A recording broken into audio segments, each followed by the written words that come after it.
parce que vous connaissez bien le foot et le milieu du foot. Je voulais qu'on parle de Kylian Mbappé. Retour sur le terrain ce soir avec le Real Madrid face au Celta Vigo. Coup d'envoi dans 3 quarts d'heure pour les fans de sport. Si on parle de Kylian Mbappé ce soir, ce n'est pas pour ses talents de footballeur, mais c'est sur son image.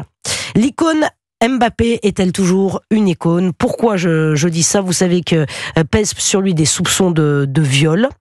Après sa virée à Stockholm, où il a été aperçu en boîte de nuit en compagnie de jeunes femmes. Je vous rappelle que ce même soir, l'équipe de France jouait face à Israël et que Kylian Mbappé, capitaine de l'équipe de France, avait dit « Ah bah écoutez, moi je ne joue pas parce que vous comprenez, je suis fatigué, il faudrait que je me repose pour bien jouer avec le Real Madrid. » Sauf qu'on aperçoit ce monsieur, je rappelle juste l'histoire, avec des photos volées, au restaurant, puis en boîte de nuit, entouré de jeunes femmes ce même soir, alors que l'équipe de France était sur le terrain. Pardon, mais d'abord, avant de revenir sur l'affaire, parce que l'affaire sera jugée en justice, on ne tranche pas, c'est des soupçons de viol. Pardon, mais là, Jean-François Pérez, l'image de l'icône est sacrément écornée. Il n'y a rien qui va depuis 2 semaines. Voilà, il n'y a rien qui va depuis des mois, j'ai envie de dire, mais ça se limitait au terrain et aux affaires de football, avec une fin difficile au Paris Saint-Germain, un Euro qui a été à moitié raté, malgré cette histoire de fracture du nez qui n'a pas aidé non plus. C'est une année difficile pour Kylian Mbappé, incontestablement, de ce point de vue-là. Mais en effet, depuis 2 semaines, les choses se sont accélérées, parce que le fait qu'il ne soit pas sur la liste de Didier Deschamps pour le dernier rassemblement Israël-Belgique, au début on se dit il est blessé, donc c'est normal, il va en profiter peut-être un petit peu pour apaiser tout ça, s'adapter définitivement à sa nouvelle vie à Madrid, etc. Puis on le voit sur le terrain la veille de l'annonce de la liste à Lille, en Ligue des Champions, avec le Real. Le surlendemain de la publication de la liste, il est carrément titulaire avec son équipe. Et on se dit, en fait, il va récupérer de quoi ? Il est parfaitement en état de jouer. Pourquoi il n'est pas là ? Il est capitaine de l'équipe de France. Il l'a voulu, au détriment d'Antoine Griezmann, très populaire, qui depuis, vous le savez, a pris sa retraite internationale. Donc il n'est pas là. Et on se dit, bon, il va regarder le match devant sa télé, il va sans doute envoyer, comme font les joueurs aujourd'hui sur Instagram, une petite photo en mode « je regarde le match, allez les gars ». Il envoie un petit message avant le match pour dire « bon match à tous ». Et là-dessus, on se dit « il est chez lui à Madrid, il est en train de récupérer ». Et puis le lendemain, les photos volées de la presse suédoise, la virée à Stockholm, le jet privé, manifestement des soirées accompagnées, on va dire, pour rester pudique. Et derrière, ces accusations terribles. Voilà, j'espère que ce ne sera pas le cas, j'espère qu'il a été abusé. Mais le fait est que l'image de Mbappé, le meilleur d'entre nous, celui qui parle bien, celui qui parle 3 langues, celui qui est le meilleur sur le terrain, cette image-là, elle est terriblement écornée aujourd'hui. Ouais, c'est terrible ça. Adrien Matou, peut-être un mot sur l'image de Kylian Mbappé, qui était un peu porté au nu, qui était un symbole aussi pour toute une génération, un exemple aussi. C'est une idole pour les gamins. C'est une idole pour les gamins. Bien sûr. Mais là, l'idole, on prend un sacré coup, Adrien Matou. Oui, cette affaire, c'est un peu la cerise sur le gâteau ayant très mauvais goût.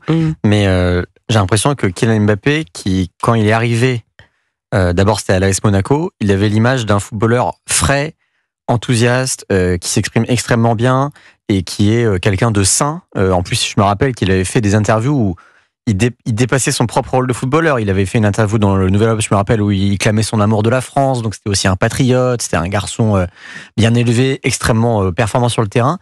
Et j'ai l'impression qu'il a été victime de toutes les dérives qui touchent le foot aujourd'hui, mais notamment l'une d'entre elles qui est qu'il a été obsédé par la construction de sa propre image. Et j'ai l'impression qu'il y a une forme de NBA-isation. NBA, c'est le championnat de basket. Américain. De basket américain. Il est obsédé par la construction d'une image de machine qui bat tous les records. C'est loupé, question com. Alors là, c'est 0 pointé, là, la com. C'est 0 pointé, mais même quand il avait commencé à le faire et que ça marchait, entre guillemets, je trouvais que ça l'avait rendu beaucoup moins sympathique aux yeux des gens. Il était obsédé par les records, par l'efficacité. Il se mettait en scène comme ayant un ego surdimensionné. Et voilà, comme une star qui ne pense plus aux autres. Et je pense que il y a cette affaire évidemment qui vient se surajouter et la polémique avec l'équipe de France, mais quelque part son image sympathique a été brisée par cette obsession très liée aux réseaux sociaux aussi de construction de sa propre image, ce qui est quand même un comble. Alors pour l'heure, le joueur du Real est seulement considéré dans cette affaire. Raisonnablement suspect. Raisonnablement suspect. Voilà, le degré de suspicion le plus faible dans la législation suédoise. Aucune plainte n'a été formulée officiellement contre lui. Pourtant, effectivement... Pas contre lui, mais il y a eu une plainte pour viol d'une jeune femme dans cet hôtel le soir où il était là. Bon. Et d'après des proches de Mbappé, ça sa présence sur la feuille de plainte serait établie. Il a reconnu qu'il avait eu de toute manière une relation consentie, avec une. C'est compliqué ce genre d'histoire. Hein. Effectivement, compliqué. Jean-François Pérez. On en a trop en ce moment dans le monde du sport. Trop cette histoire parce que on peut pas. Voilà, la justice tranchera, décidera. Va-t-il y avoir une plainte? Je ne sais pas, mais en tout cas, franchement, oui, vous aviez raison. Il était un peu au-dessus des autres. Kylian Mbappé, il donnait un. On le voyait pas là-dedans. On le voyait pas là-dedans. Et là, waouh. Ouais. Enfin, franchement, pour les fans, ça doit être un peu dur, quoi. Finalement, il est comme les autres. Je pense que ça a dû beaucoup choquer les gamins, parce que voilà, on rappelle, hein, en France, Kylian Mbappé, c'est une bande dessinée, c'est un modèle à suivre pour plein de gamins, de banlieues, de beaux quartiers. C'est une icône fédératrice, on va dire, de la France aujourd'hui, qui en a bien besoin, et on ne le voyait pas là-dedans. Alors, on le sait que les footballeurs ont ce type d'excès. Voilà, encore une fois, c'est pas une surprise. Mais lui, avec son éducation, avec les valeurs qu'il donne, et avec parfois aussi les leçons qu'il a données ces dernières années. Je me souviens notamment d'une interview où il ne cite pas le nom de Neymar avant un grand match de Ligue des Champions, où il dit « il va falloir bien manger, bien dormir ». Le message était évidemment à destination du Brésilien, connu pour être un grand noctambule. Donc Mbappé, n'hésitez pas à aller sur ce terrain-là. Quand il était au Paris Saint-Germain, il est devenu le capitaine de l'équipe de France. Et quoi qu'on en pense, ça demande une certaine exemplarité dans le comportement. Et d'abord de dire que quand il y a une trêve internationale, on se doit à son équipe nationale et non pas à son club quand on est en état de performer. Il aurait pu venir, il aurait dû venir, même s'il n'était pas forcément en forme. Il est le capitaine. Mais il avait l'air très en forme, hein. Pardon, hein, il n'était pas à 100% pour être sur le terrain. Je suis pas spécialiste comme vous de football, loin de là, croyez-moi. Mais je constate juste les faits. Quand on n'est pas en forme, on va pas au resto, on va pas en boîte.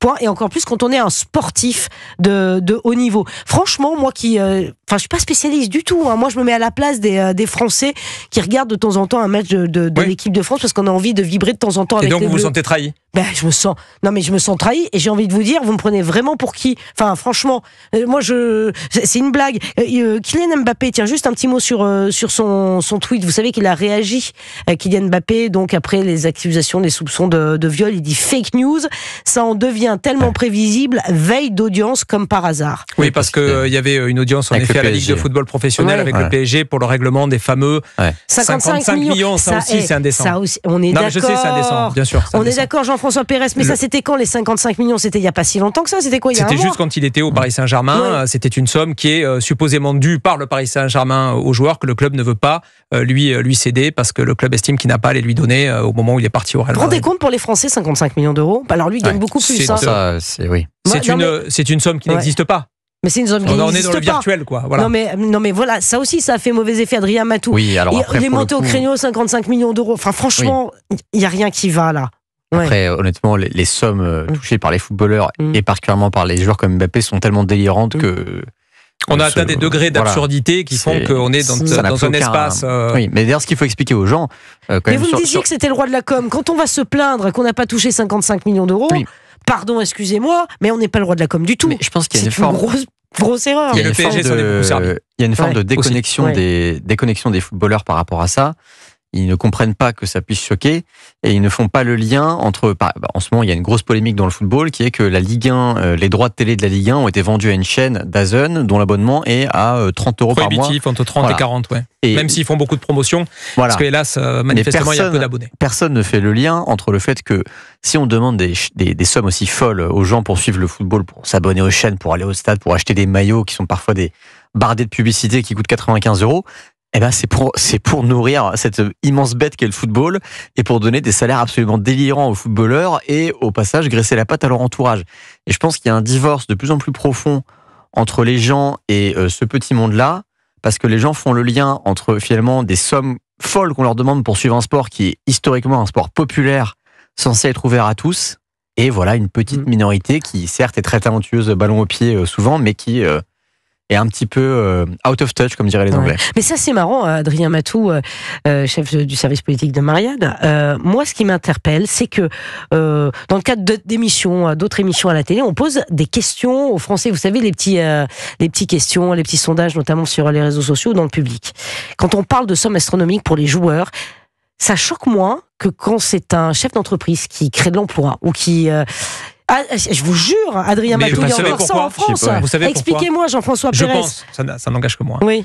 Un chef d'entreprise a le pouvoir de licencier des gens. Et ça, en France, c'est quelque chose d'extrêmement sensible. Un joueur n'apporte que du plaisir. Accessoirement, c'est un salarié. Regardez. Accessoirement, exactement, c'est un salarié. Accessoirement, il rapporte quand même beaucoup d'argent. N'oubliez pas ça. Je veux bien qu'on tape sur les joueurs, sur les salaires qui sont absolument indécents. Non, mais c'est à juste titre. Les sommes sont dingues et elles ne sont pas justifiées. Combien c'est 250 millions d'euros, je crois, Kylian Mbappé, 250 millions d'euros. Alors là, c'est éventuellement tous les revenus avec le sponsoring. C'est par an ou par mois? C'est pas juste du salaire. Non, par an quand même. Merci. Non. Je sais que c'est délirant, mais c'est pas délirant à ce point. Vous vous rendez compte? C'est pas délirant à ce point. C'est un joueur qui est assez riche pour acheter un club. C'est un joueur qui est assez riche pour acheter un club. Il est actionnaire majoritaire du Stade. Excusez-moi, mais ça me dépasse un petit peu. Je vous le dis franchement. Mais ça dépasse tout le monde. Mais c'est pour ça que la bulle est peut-être en train d'exploser. Alors justement, est-ce que l'accumulation de ces affaires, notamment l'affaire de Stockholm, est-ce qu'elle peut avoir une répercussion d'abord sur sa carrière au Real Madrid? Messieurs, peut-être Non, mais moi je veux bien en parler. Alors, il y a deux façons de voir les choses, manifestement, au moment où on se parle. Une en France, où on tient les propos que l'on tient ce soir, et une en Espagne, où on relativise, pour l'instant, beaucoup plus les choses. La preuve, il est titulaire avec son club. Son entraîneur, Carlo Ancelotti, l'aligne en disant il n'est pas affecté par cette histoire. Mbappé, lui, c'est silence radio. Tout ce qui l'intéresse, c'est évidemment d'essayer de se faire pardonner sur le terrain en mettant le plus de buts possible. Donc, pour l'instant, en Espagne, ça va. On va dire que la tempête est relativement maîtrisée. En revanche, son image en France, il s'est fait siffler à Lille quand il est revenu en Ligue des Champions. Vous vous rendez compte? Il y a quelques jours. Avant l'affaire, vous avez raison, Adrien Matou. L'histoire du brassard et le fait de ne pas venir en équipe de France, c'est quand même quelque chose de très populaire et qui du coup va le rendre très impopulaire, ce choix de ne pas venir. Donc, est-ce que ça peut avoir un impact sur sa carrière? Au Real, pour l'instant, non. Pour le reste, sur son image en France, les dégâts, je ne dirais pas sont irréversibles, mais en tout cas sont très importants. Des dégâts très importants. Et si ça avait été un Giroud ou un Griezmann, me dit Thomas Lacroix, rédacteur en chef de cette émission dans l'oreillette, il me dit si ça avait été eux, ça se serait passé comment? Adrien Matou, pareil? Je pense honnêtement à peu près de la même manière. Alors après, ils ont une image plus positive peut-être parce qu'ils ont justement moins construit ce personnage dont je parlais, individualiste et égotique que Mbappé. Alors ceci dit, je vais être un petit peu terre à terre, mais honnêtement, les gens ont parfois la mémoire courte et en football, tout peut être renversé. Si Mbappé revient en équipe de France, qu'il est innocenté et qu'il met 3 triplés lors de ses 3 prochains matchs... Oui, tout ça sera oublié, c'est ça. Non, il restera quand même cette image de la soirée, du jet privé, des photos volées, de la compagnie féminine qui l'accompagnait pendant ces 48 heures. Voilà, tout ça, c'est pas terrible quand même. Bah oui, non mais c'est ça. Le problème, c'est que les joueurs de foot, ça doit être compliqué pour l'entourage de les empêcher de tomber dans ces travers quand on gagne des sommes seules. C'est le joueur le plus entouré. Mais oui, il a sa famille. C'est souvent les entourages qui font plonger les joueurs dans ce genre de travers. Oui, c'est l'inverse, Adrien. Il faut pas confondre la famille et l'entourage, évidemment. Oui, bien sûr. Je parle pas de Mbappé spécifiquement, mais c'est souvent un gros problème dans le football, les entourages des joueurs. Oui, voilà, qui sont grisés par les sommes d'argent astronomiques. C'est-à-dire que l'argent tourne beaucoup autour du joueur et l'argent tourne autour des activités du joueur. Et il y a énormément de personnes qui vivent de ça. On a parlé ces derniers jours des conciergeries, qui est un système qui est en voie de développement vraiment astronomique. C'est-à-dire que ce sont des gens qui proposent des services tout compris aux riches personnes et aux joueurs donc de foot qui en font partie bien sûr comme Mbappé, pour leur proposer qui des vacances, qui des soirées, qui des événements, pour faire en sorte que tout se passe le mieux possible et que le joueur n'ait qu'à poser son auguste séant dans le fauteuil du jet privé, se retrouver dans le bon restaurant, se retrouver dans la bonne boîte de nuit, se retrouver dans le bon hôtel avec la meilleure compagnie possible et rentrer dans son club le lendemain ou le surlendemain sans que rien ne soit vu par ailleurs. Voilà. Ça, ce sont des services qui marchent, qui coûtent cher évidemment, parce que là, on a affaire à des top hôtels, des top restaurants, des top clubs. Sur le week-end. Voilà, là, le week-end en question aurait coûté à peu près avec en plus, il a fait une escale après Ajaccio. Plus de 100 000 euros, je ne sais pas. Vous savez pas, d'accord. Plus de 100 000 euros le week-end. On respecte mieux le secret. C'était plus calme à Ajaccio qu'à Stockholm. Écoutez, c'est passionnant, messieurs, c'est passionnant. Je ne sais pas ce qu'en pensent les auditeurs d'Europe 1. Mais oui, mais c'est très triste, bien sûr, à l'image de Kylian Mbappé, qui est sacrément terni. D'ailleurs, vous y consacrerez un papier entier demain dans le JDD. C'est ça, Jean-François Pérez à découvrir donc dans les colonnes du JDD. Adrien Matou, vous restez avec nous, chef du service politique à Marianne. On vous laisse aller boucler le journal, Jean-François Pérez. Merci beaucoup. À bientôt. D'avoir été avec nous.